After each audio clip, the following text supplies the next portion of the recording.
विपुल परिमाणर महुलपोच नष्ट कले ठाकुरमुंडा थाना अधिकारिणी सावित्री दड़े। ठाकुरमुंडा ब्लॉक रे बहु जगार देशी मदर चोरा कारबार चली।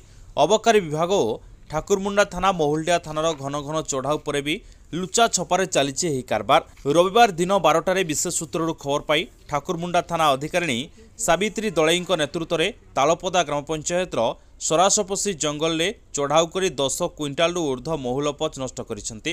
किछि दिन पूर्वरु मध्य सही जगार विपुल परिमाणर महुली मद एवं महुलपोच नष्ट करिथिला ठाकुरमुंडा पुलिस। मद तैयारी रे व्यवहृत प्लास्टिक ड्रम, सिल्भर डेक्ची एवं मांडिया जबत करी थाना को आनिछंती।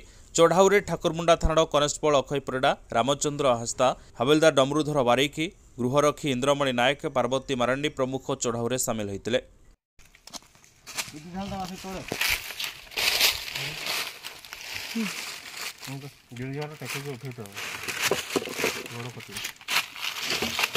पार्वती कुआडे पळेला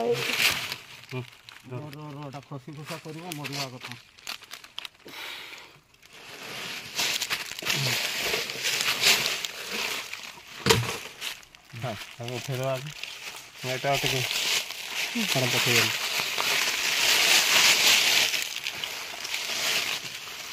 मयूरभंज जिला करंजियारू हरेकृष्ण त्रिपाठी रिपोर्ट, पवित्र जोड़ीसा। जदि आम भिडियोटी आपंक भल लगा तेब लाइक, शेयर, सब्सक्राइब, फॉलो करने को भूलु नहीं। नमस्कार।